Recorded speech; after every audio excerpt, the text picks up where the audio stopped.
મેન્ડલે સંલગ્નતા અને પુનઃસંયોજન ઉપર પ્રયોગ કર્યો. મોર્ગને આ પ્રયોગમાં ડ્રોસોફિલા માખીનો ઉપયોગ કર્યો, બરાબર. અને મેન્ડલે જે રીતે દ્વિસંકરણનો પ્રયોગ કર્યો, સેમ તે જ રીતે મોર્ગને ડ્રોસોફિલા માખી ઉપર પ્રયોગ કર્યો. તો અહીં પણ તેને મોર્ગને પિતૃ તરીકે 2 માખી પસંદ કરી, બરાબર. પિતૃ તરીકે 2 માખી પસંદ કરી, ડ્રોસોફિલા માખી. એક માખી એવી હતી કે જેનું શરીર કેવું હતું, પીળું શરીર અને સફેદ આમ ધરાવતી માખી લીધી, કારણ કે દ્વિસંકરણની જેમ પ્રયોગ કરવાનો છે તો 2 જુદા જુદા લક્ષણ ધરાવતી માખી લેવી પડે. તો અહીં 2 લક્ષણ તરીકે પીળું શરીર ધરાવતી અને સફેદ આમ ધરાવતી માખી. પીળા શરીર માટે જનીન પ્રકાર YY, બરાબર, અને સફેદ આંખ માટે જનીન પ્રકાર WW કીધું. સેમ એ જ રીતે બદામી શરીર ધરાવતી એક નર માખી લીધી, જેનું શરીર બદામી શરીર અને લાલ આંખ ધરાવતી નર માખી પસંદ કરી, જેને વંધ્ય પ્રકાર તરીકે પણ ઓળખવામાં આવે છે કે આ માખી ખૂબ ઓછા પ્રમાણમાં જોવા મળે છે, તેથી વંધ્ય પ્રકાર લખવામાં આવે છે. અને આ નર છે તો નરની અંદર લિંગી રંગસૂત્ર, બરાબર.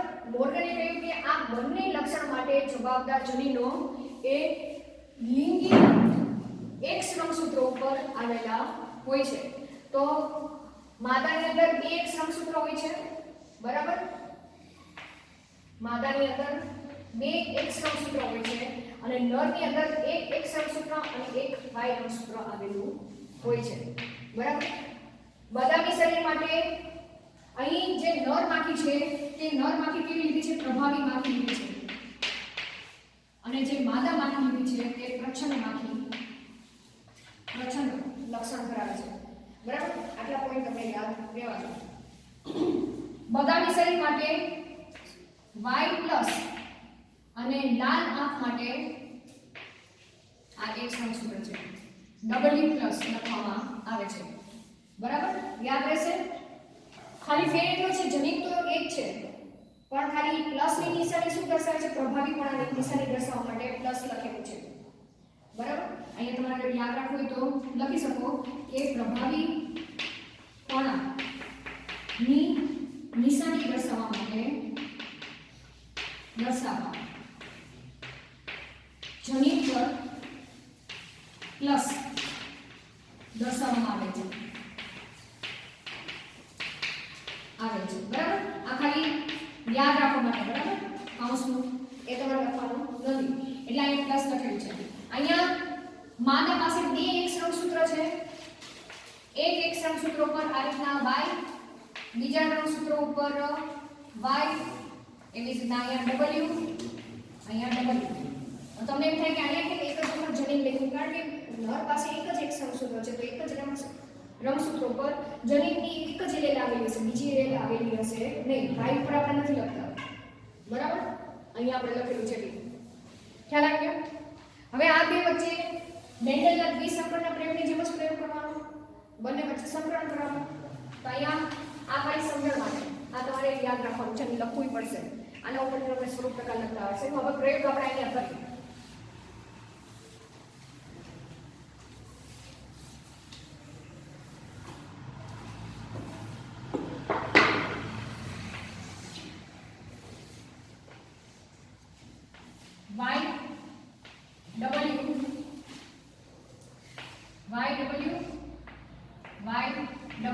આ માદા માખી, બરાબર. એનો ક્રોસ મેચ નર માખી સાથે આપણે કરી તો Y+W+. જો અહીંયા રંગસૂત્ર છે એટલે એનું સેન્ટ્રોમિયર અહીંયા ડોટ દર્શાવું છું તમને. એટલે બંને જનીનો, બંને લક્ષણ માટેના જનીનો એકબીજાની નજીક ગોઠવાયેલા છે અને સેન્ટ્રોમિયરના એક છેડેથી જ તે નજીક ગોઠવાયેલા છે તે દર્શાવેલું છે, બરાબર. સેમ એ રીતે નર આપણે કરી નાખી એક રંગસૂત્ર અને આ એનું Y રંગસૂત્ર ક્રોસ મેચ કરી. હવે આ માદા છે તો માદા એક જ પ્રકારના અંડકોષો ઉત્પન્ન કરશે, બરાબર. એ આપણે અહીંયા કરી નાખી, કારણ કે જન્યુઓ સર્જન આપણે દ્વિસંકરના પ્રયોગમાં કરી છે ને, જન્યુ સર્જન. તો આ એક જ પ્રકારના અંડકોષો બનાવશે, કેવા YW ધરાવતા આ જન્યુ લખે, બરાબર. સેમ આ પોતાના જન્યુ બનાવશે એટલે કે શુક્રકોષ બનાવશે. તો અહીં શુક્રકોષ 2 પ્રકારના બનશે, જુદા જુદા. એક આ એલેલ ધરાવતો શુક્રકોષ અને એક આ 11 ધરાવતો શુક્રકોષ છે. બરાબર. તો અહીંયા હું આ રીતે હું જન્યુ લખી નાખું. જન્યુ આ શુક્રકોષ છે. બરાબર. અને આ અંડકોષ.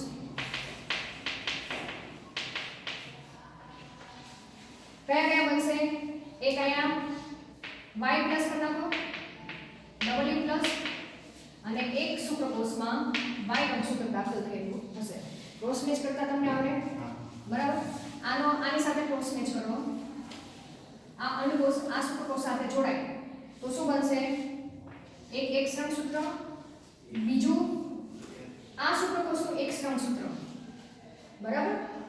અહીંયા y w, અહીંયા y પ્લસ w પ્લસ, અહીં સેન્ટ્રોમિયર આ રીતે દર્શાવી દેવાનું. બરાબર. બીજો આ અંડકોષ આ શુક્રકોષ સાથે જોડાય તો પોસિબિલિટી એક સૂત્ર અહીં લખી નાખો. સોરી, y w અને અહીંયા આ y સૂત્ર. બરાબર. બે આ રીતના એક સૂત્ર હોય તો તે માદા હોય. બે એક સૂત્ર માદા હોય ને, લિંગી સૂત્ર. તો હવે આ માદા છે અને આ નર છે. અહીંયા આપણે કહી દીધું કે જે y પ્લસ છે આ કઈ છે? પ્રભાવી છે. બદામી માટે આપણે y પ્લસ લખેલું છે, લાલ માટે w પ્લસ. તો અહીંયા y અને y પ્લસ છે તો લક્ષણો વંધ્ય પ્રકારના એક્સપ્રેસ થશે બદામી શરીરવાળા. અહીંયા w પ્લસ અને w છે તો લક્ષણો આ માદાની અંદર કયા હશે? લાલ આંખવાળા જશે. તો આને આપણે લખી શકીએ વંધ્ય પ્રકારવાળી માખી મળશે. બરાબર. હું આખું આમ સેન્ટેન્સ નથી લખતો પણ અહીંયા ડાયરેક્ટ લખી નાખું છું વંધ્ય પ્રકારની માખી.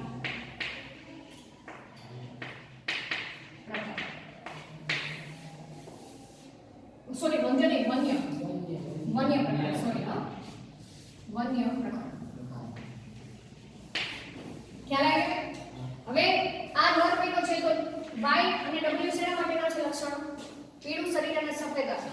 તો પીળું અને સફેદ ધરાવતી માખી. તો અહીંયા ઉલટા શું થઈ ગયું? આ પિતૃ હતી, હવે આ પણ મળી F1 પેઢીમાં.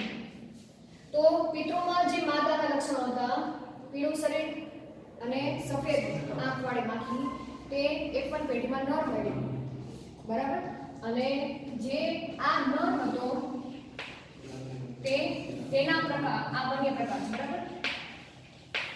તેના લક્ષણો F1 પેઢીમાં માદાની અંદર જોવા મળી. અહીંયા સુધી ક્લિયર થઈ ગયું? બરાબર. અહીંયા લખવા મળ્યું તો લખી નાખો અહીંયા પીળો અને સફેદ. બરાબર. હાલો, હવે આ F1 પેઢી છે. હવે F1 પેઢી ના નર અને માદા વચ્ચે સંકરણ કરાવ્યું બોર્ગને. આ બંને વચ્ચે સંકરણ કરાવ્યું. બરાબર. તો હવે આ પોતાના કેટલા પ્રકારના જન્યુ બનાવશે? આ કઈ રીતે જન્યુ બનાવશે? એ જન્યુ બનાવતા આપણે દ્વિસંકરણમાં જોઈ ગયા છે. બરાબર. આ તમારે લખવાનું નથી પણ હું તમને અહીંયા સાઈડમાં દર્શાવું છું. આ બંને વચ્ચે સંકરણ કરાવ્યું. તો હવે આ કેટલા પ્રકારના અંડકોષ બનાવશે? 4 પ્રકારના અંડકોષ બનાવશે. કઈ રીતે? જેમ કે y w y plus w plus. Cross match કરો. y plus y w plus w y plus અને w પ્લસ. ખ્યાલ આવી ગયો? તો આટલું કરતા તમને આવડશે?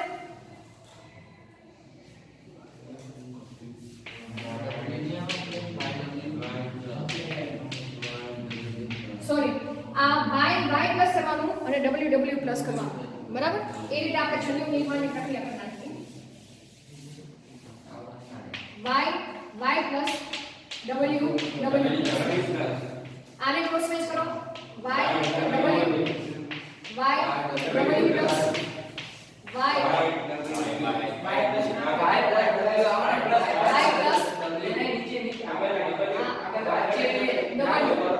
એક જ y w અને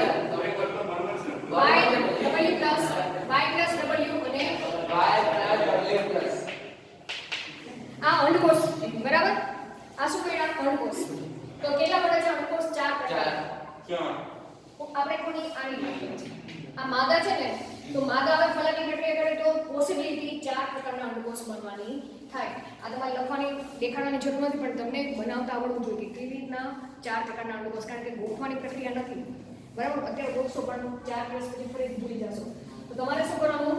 આ એક લક્ષણ માટેનું જનીન હોય તેનું ક્રોસ મેચ બીજા લક્ષણ માટે જવાબદાર જનીન સાથે ક્રોસ મેચ કરો તો તમને જન્યુ પ્રકાર મળી જશે. ચલો આ નર છે, તો નર કેટલા પ્રકારના શુક્રકોષ બનાવશે? 2 જ પ્રકારના બનશે. કયા કયા? એકની અંદર X રંગસૂત્ર જશે, બીજા શુક્રકોષની અંદર Y રંગસૂત્ર જશે. બરાબર? YW વાળું, અને એકની અંદર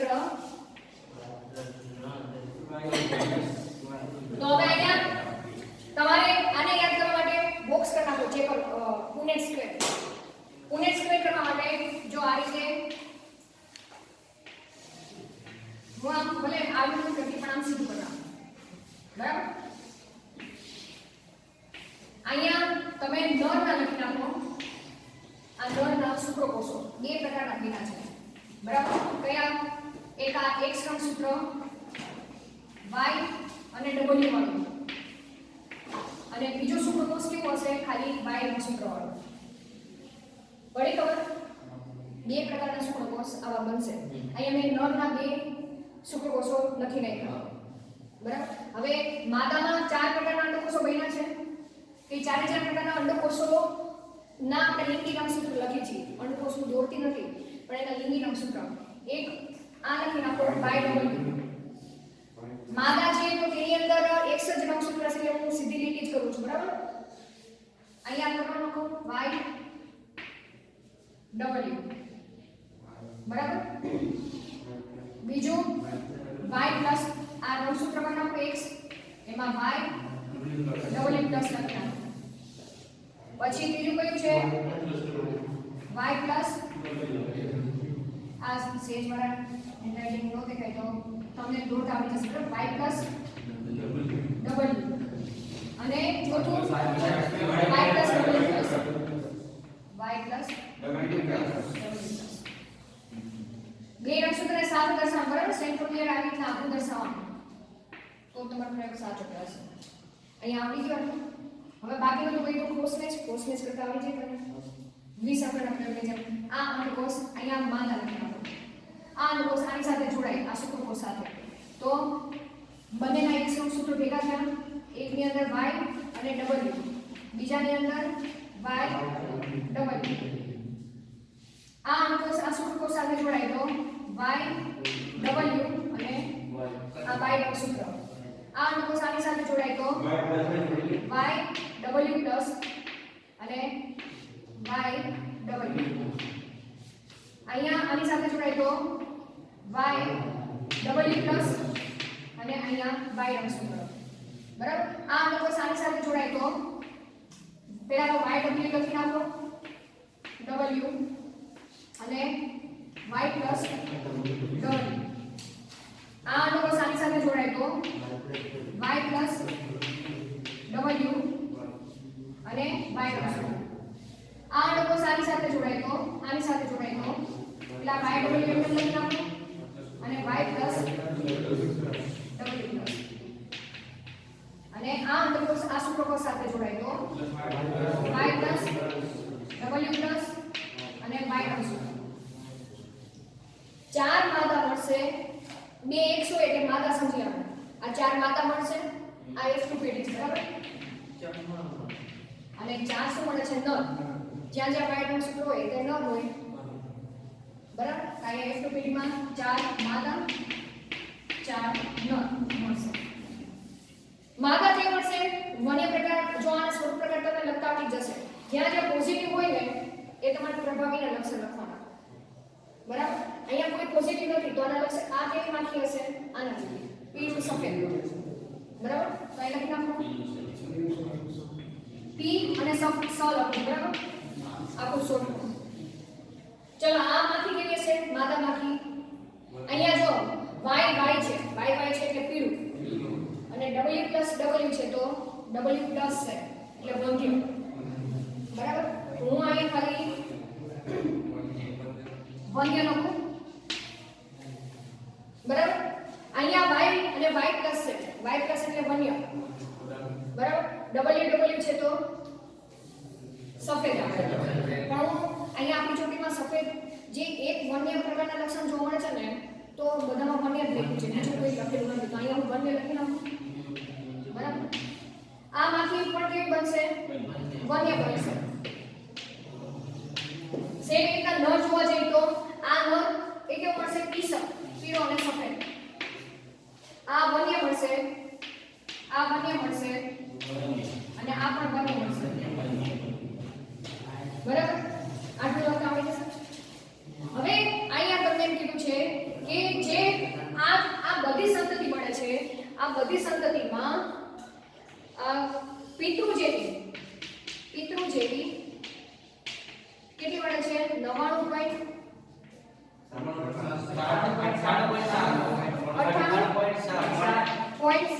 જેટલી પિતૃ જેવી સંતતિ મળે છે અને ખાલી બિન પિતૃ જેવી 1.3% મળે છે. તો આનો મતલબ શું કહેવા માંગે છે કે અહીંયા સંલગ્નતાનું પ્રમાણ વધુ જોવા મળે છે. બરાબર? અહીં સંલગ્નતાનું પ્રમાણ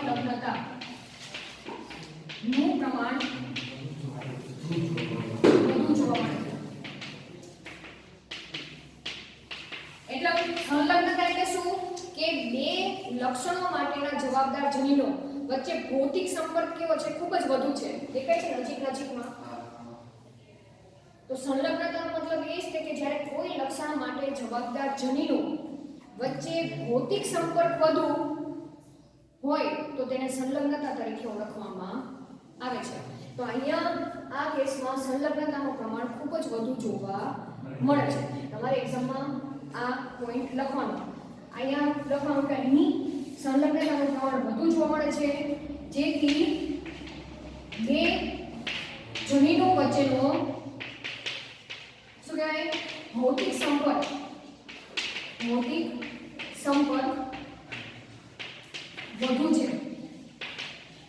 વધુ છે તેથી તેમની વચ્ચે પુનઃસંયોજનની પ્રમાણ એટલે કે રિકોમ્બિનેશનની પ્રક્રિયા ઓછી જોવા મળે છે. સાથે સાથે આ પણ લખી નાખવાનું તેમનામાં પુનઃસંયોજનનું પ્રમાણ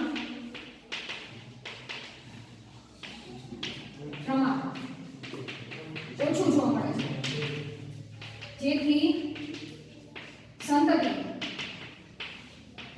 જો વાઇસ વર્ષે યાદ રાખવાનું સંલગ્નતા વધુ હોય ને તો સંતતિ પિતૃ જેવી જ મળશે. બરાબર? પુનઃસંયોજનતા વધુ, રિકોમ્બિનેશન વધુ તો બિન પિતૃ જેવી મળશે વધારે. ક્રોસ મેચ ઉલટું યાદ રહેશે. બરાબર? અહીંયા શું છે? સંલગ્નતા વધુ છે તો સંતતિ કેવી મળે છે? ભૌતિક સંપર્ક વધુ છે. તો તેમની વચ્ચે વ્યતિકરણની પ્રક્રિયા ઓછી થશે, પુનઃસંયોજનની પ્રક્રિયા ઓછી થશે જેથી સંતતિ પિતૃ જેવી વધુ મળે છે અને બિન પિતૃ જેવી ઓછી મળે છે.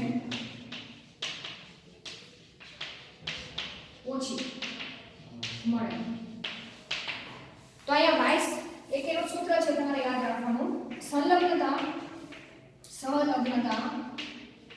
બરાબર 1/1 અપોન પુનઃસંયોજન. તો આ સૂત્ર પરથી તમને યાદ રહી જવું જોઈએ. આ બધું તો આ ઓછું અને આ બધું તો આ ઓછું. જો આ વધુ હોય તો પિતૃ જેવું સંતતિ વધારે મળશે. જો આ વધુ હોય તો પિતૃ જેવી સંતતિ ઓછી મળે છે. તો તમને ક્રોસ એ સેક્શન સંલગ્નતા વધુ વાળો દર્શાવે છે. ક્રોસ બી સેક્શન વાળી આકૃતિમાં ખાલી ફેર એટલો છે કે આ જે જનીન નજીક દર્શાવ્યા છે તમારે એક બીજું જનીન ક્યાં દર્શાવ્યું છે? ક્રોસ બી માં y જનીન અહીંયા દર્શાવ્યું છે ને તો અહીંયા સેન્ટ્રોમિયર છે અને w જનીન સેન્ટ્રોમિયર ની પછી દર્શાવ્યું છે. દેખાય છે આકૃતિમાં ક્રોસ બી માં? એટલે એમાં આલ્ફાબેટ બીજો લઈ લીધો છે. તમે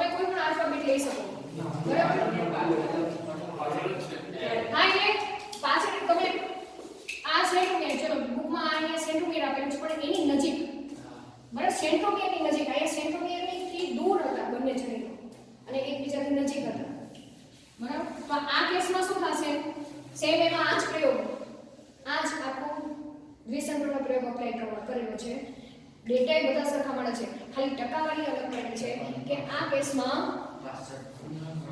સંલગ્નતા કેટલી છે, પિતૃ જેમ કેટલી છે 62.5%, સોરી 8%, અને સંલગ્નતા પુનઃ સંયોજન 37.2%. તો અહીંયા આ સૂત્ર ઉલટું સાબિત થઈ જશે. ત્યાં પુનઃ સંયોજન વધુ છે અને સંલગ્નતા ઓછી છે, તેથી પિતૃ જેવી સંતતિઓનું પ્રમાણ ઓછું જોવા મળે છે અને બિન પિતૃ જેવી એટલે કે પુનઃ સંયોજન તેની વચ્ચે રીકોમ્બિનેશનની પ્રક્રિયામાં જનીનોની અદલાબદલી થવાની સંભાવના વધુ રહે છે, તેથી બિન પિતૃ જેવી સંતતિ 37.2% જેટલી જોવા મળે છે. તો આ તમારી પુનઃ સંયોજન અને સંલગ્નતા સમજાવે છે. બરાબર, એક વખત રિવાઇઝ કરો છો.